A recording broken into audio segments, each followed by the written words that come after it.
सभी संतवृंद, भक्तवृंद,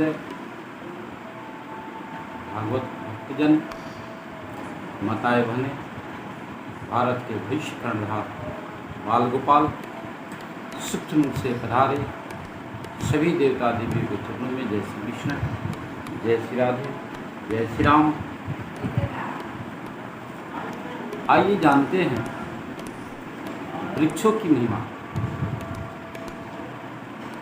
हमारे पूर्वजों ने जो वृक्ष लगा दिए उसका फल आज हम लोग पा रहे हैं। तो हमें भी चाहिए कि जीवन में नित्य प्रतिदिन एक वृक्ष लगाने का संकल्प। वृक्ष लगाने से वातावरण तो शुद्ध होता ही, वृक्षों की इतनी महिमा है कि वृक्षों से संतान की भी प्राप्ति होती है, पूर्वजों को भी शांति मिलता है। ऐसे ऐसे वृक्षों की महिमा कही गई। हम जानते हैं एक आम का वृक्ष जो आपके वंश को वृद्धि करती है। अगर किसी के घर में कोई संतान न हो तो आम का वृक्ष लगाओ। और ये आम के वृक्ष की तब तक हमें सुरक्षा करनी चाहिए जब तक यह वृक्ष स्वतः सुरक्षित न हो। गाय बकरी पशुओं से हमें उसमें जल से लेकर के सुरक्षा तक काट छाट आगे को करने के लिए इसे सुरक्षा देनी चाहिए। तो आम के वृक्ष को leकर के संकल्प करें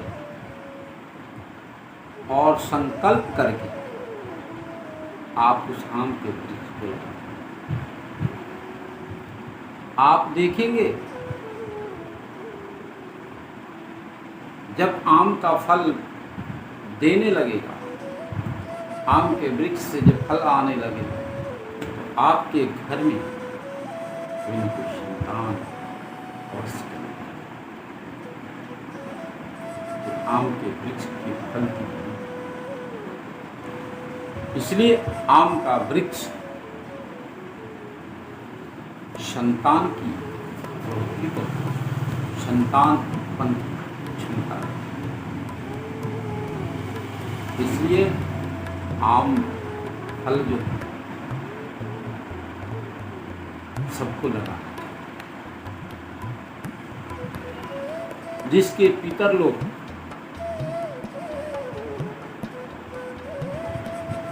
इस धराधाम को छोड़ के जो पितर चले जाते हैं, पितर पक्षों में पितरों के लिए हम लोग को निवर्तिक जो है जलदान देनी चाहिए। जलदान दे करके हमें पितरों के तृप्त करनी चाहिए।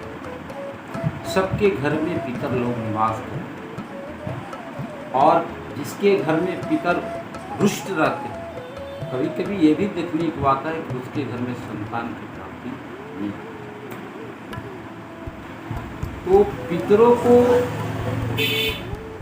प्रसन्न करने के लिए पितर पक्ष के महीना में जो है पितरों को जल दान देवे, ब्राह्मणों को प्रेम पूर्वक घर में बुलावे और बुला करके भोजन प्रसाद करवावे। जो भी सामर्थ्य हो, सामर्थ्य के अनुसार कुछ दान, क्योंकि भोजन के बाद दान की महिमा हो।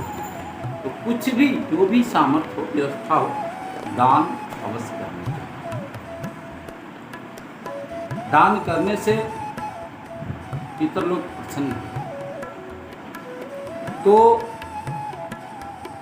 पितरों की और खुशी के लिए अगर पीपल का वृक्ष हम लगाते हैं किसी नदी के किनारे, तो नदी के किनारे लगे हुए वृक्ष पीपल का जब बारिश का समय जब होगा, उस समय जितने भी पीपल के पत्ते से होकर के बूंद नदी में गिरेगा, उतने हजार वर्ष तक आपके पितर लोग जो है स्वर्ग में वास करते हैं। ये पितरों की महिमा या पीपल वृक्ष की महिमा। इसलिए अपने पितरों के उद्धार के लिए नदी के किनारे एक पीपल का वृक्ष कहते हैं। बरगद का वृक्ष, बरगद का वृक्ष ऐसे अकेले नहीं लगाना, क्योंकि कहा गया है संतों की वाणी है, मैं क्या हूँ मेरे पास क्या, संतों से सुनी बात अपने पास तो कुछ नहीं। तो बरगद की वृक्ष की जो महिमा, ये बरगद जो है धन धान वैभव सुख शांति की प्राप्ति। जिसके घर के सामने बरगद होता है, बरगद हसावे पीपल रुलावे। ध्यान रखना, घर के सामने बरगद होगा, सब सुख की प्राप्ति, सारे सुख उस घर में। लेकिन बरगद का वृक्ष जो है अकेले न लगा, बरगद का वृक्ष 20-25 लोग का एक समूह है, और उस समूह में आकर इस बरगद के वृक्ष को लगाएंगे। अकेले लगाएंगे तो बरगद अगर उस व्यक्ति भर इतना लंबा चौड़ा बन जाए तो व्यक्ति को प्राण, ऐसा सुना जाता है, मैंने भी सुना। तो बरगद का वृक्ष जो है अकेले न, समूह में होकर, तो जिसके घर के सामने बरगद होगा वो घर खुशहाल होगा। घर के सामने बरगद का वृक्ष लगाओ, मीठा नीम का वृक्ष लगाओ, हर श्रृंगार के वृक्ष लगाओ, अशोक का भी वृक्ष लगा सकते हैं, शमी का वृक्ष लगा दाहिने, जैसे हम घर से निकले तो जैसे घर से निकलते तो हमारे दाहिने तरफ बरगद का वृक्ष है, तो बरगद का वृक्ष दाहिने तरफ निकालो। उस शमी का वृक्ष जो है वो दाहिने तरफ लगा और उसमें जल छोड़े, शाम के समय सरसों के तेल का एक दीपक जलावे और नित्य प्रतिदिन प्रार्थना करें, वो आपको खुशहाल करें। शमी के वृक्ष में जो है आपके भोले बाबा का निवास होता है, इसलिए शनि का वृक्ष दाहिने तरफ। अपराजिता का वृक्ष आप अपने दरवाजे पर लगा सकते हैं। मोरपंखी, लेकिन मोरपंख एक नहीं 2 होना चाहिए, अपने दरवाजे पर दोनों तरफ होना चाहिए। ऐसे करने से घर खुशहाल बना। मनी प्लांट भी घर में लगा सकते हैं। तो कहते हैं ये वृक्ष जो है बरगद की वृक्ष जो लगाने से धन धान वैभव सुख शांति की प्राप्ति होता है। नीम का वृक्ष लगा, ध्यान रखें नीम का वृक्ष घर के सामने न हो, बेल का वृक्ष घर के सामने न हो। तो नीम का वृक्ष जो लगाते हैं तो नीम का वृक्ष भी घर से कुछ दूर पर लगाते। नीम के लगाने से शरीर स्वस्थ होता है, शरीर में कोई रोग हो जाता है, फोड़ा फुंसी हो जाता है, तो नीम के पत्ते को गर्म पानी में उबाल करके और फिर उस पानी से स्नान किया जाए तो आपके फोड़ा फुंसी जो है सब समाप्त हो जाते हैं। इतना ही नीम की बड़ी विशेष महिमा है। अगर नीम के 2-4 पत्ते कोमल कोमल खाते हैं तो आपका शरीर जो है स्वस्थ बना रहेगा और शरीर स्वस्थ रहेगा, फोड़ा फुंसी से आप वंचित रहेंगे। इसलिए नीम के कभी कभी नीम के भुंजिया लोग भी बनाते हैं।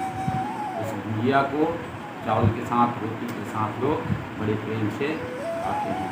तो नीम के भुंजिया भी कभी कभी बना करके खाना चाहिए, खाने से शरीर स्वस्थ बने रहते हैं। तो नीम जो है शरीर को स्वस्थ प्रदान करता है, इसलिए नीम का भी वृक्ष लगाना चाहिए। अगर शरीर को रोग युक्त बनाना हो इमली का वृक्ष लगाए, लेकिन ध्यान दें कोई भी इमली का वृक्ष लगाता नहीं है, क्योंकि इमली का वृक्ष जो है स्वतः लग जाता है, उसे लगाने की आवश्यकता नहीं पड़ती। इमली का उपयोग कम करें। इमली जो है रोग का प्रतीक होता है, इसलिए इमली से दूरी बना, खटाई से दूरी बना करके खाओ, इतना न खाते रहो रोग। इमली से थोड़ी सावधानी बना करके। अनार का वृक्ष, जिसके घर में कोई कन्या न हो वो संकल्प करके अनार का वृक्ष लगाया जाए, उस घर में कन्या अवश्य है।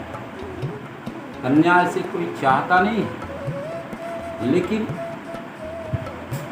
बिना कन्या के घर पवित्र नहीं, सब कुछ है तो एक कन्या भी जरूरी है। घर में कन्या होना, कन्या लक्ष्मी का प्रतीक है। अगर आपके घर में कन्या जन्म लेती है, खुशी मनाओ, आनंदित रहो यार, यही चीज है। कन्या है तभी तो कन्यादान करो, और कन्यादान करोगे तभी आप पवित्र हो पाओगे। बिना कन्यादान के आप पवित्र नहीं हो पाओगे। एक कन्यादान 100 जग के बराबर होता है।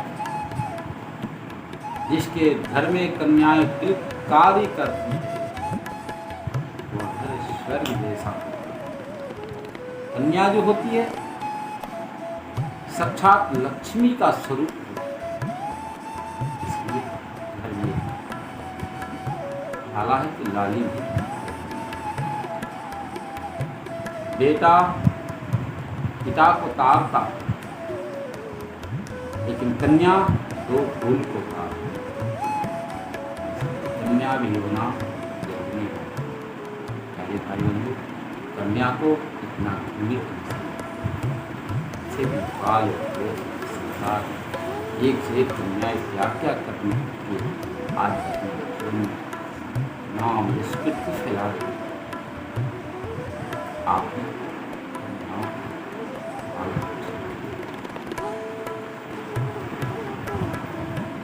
तो इमली के वृक्ष लगाने मात्र से कन्या की सुंदर पत्नी चाहिए तो भी अनार का ही वृक्ष लगाने से प्राप्त, लेकिन संकल्प बदल जाता है। संकल्प जो है अलग अलग है। अनार की वृक्ष की ये नहीं, हर वृक्ष की महिमा। यहाँ तक कि वृक्षों में देवताओं का देवियों का वास हो।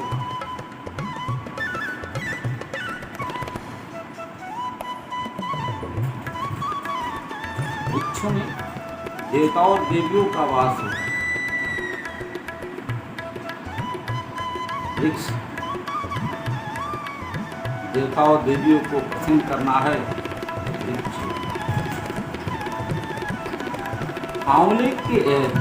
आंवले के वृक्ष में नारायण का वास है। आंवले में अनेक गुण पाए जाते हैं। जिसके दरवाजे पर आंवले हैं, आम्रफल है, अनेकों लोगों को निजात है। अगर गंगा का नदी न मिले, गंगा जमुना सरस्वती नदी का स्रोत नहीं मिलता, तो आंवले के एक पत्ते भी अगर डाल दिया जाए उस जल में स्नान के, तो गंगा जल के स्नान का फल प्राप्त होता है। तीर्थ का स्नान का फल प्राप्त होता है। इतना आंवले की शक्ति है।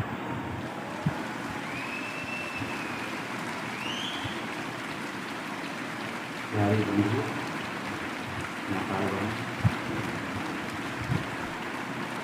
एक बात और ध्यान रखें,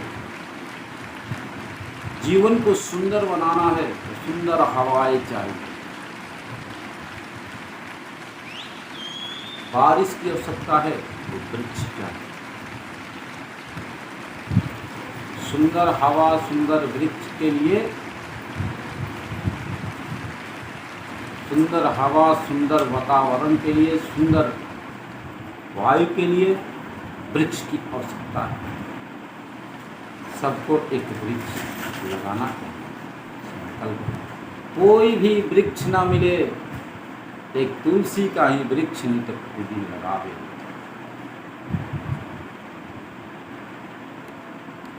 तुलसी के वृक्ष लगाते हैं तो कहते हैं कि तुलसी में अनेकों प्रकार के गुण पाए जाते हैं। किसी विद्यार्थी की बुद्धि कमजोर हो तो तुलसी का वृक्ष लगा, और तुलसी के वृक्ष में नित्य प्रतिदिन जल छोड़, और रविवार मंगलवार छोड़कर तुलसी के पत्ता लेकर के 5 पत्ते और एक गुलकी काली मिर्च लेकर के उसको पीस कर और पानी में डाल करके आप अपने बच्चे को पिलाएं, आप भी पिए। देखिए आपका शरीर कितना तंदुरुस्त होता है, बुद्धि तीव्र होगा। तुलसी की इतनी फायदा।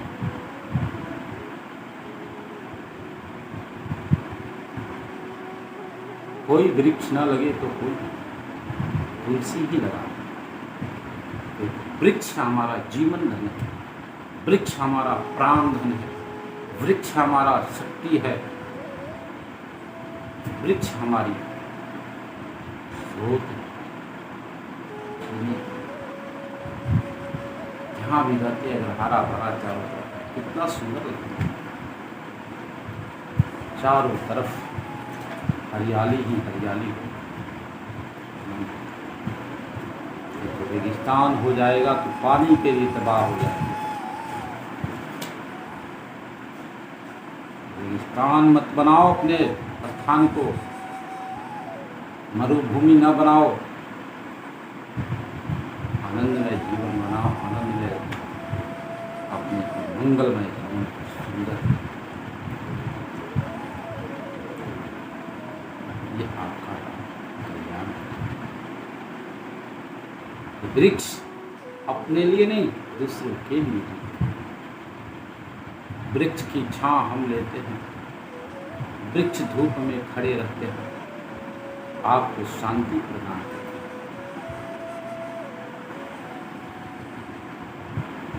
वृक्ष कट जाए तो उसकी जगह पर 2-4 वृक्ष लगा दें। और याद रखें, कभी भी भूल करके पीपल के वृक्ष को काटना नहीं चाहिए। पीपल के वृक्ष को काटने के मतलब है ब्रह्म हत्या का दोष ले। तो पीपल के वृक्ष को कभी काटे नहीं, भूल के भी नहीं। पीपल का वृक्ष काटने की आवश्यकता, कोशिश करे कि लगावे, लगाने का संकल्प करे, काटने का नहीं। दोषारोपण न ले। वृक्ष की बड़ी महिमा है प्यारे। लगाओ लगाओ, नित्य प्रतिदिन एक वृक्ष अवश्य, एक वृक्ष तो अवश्य ही लगाओ। वही वृक्ष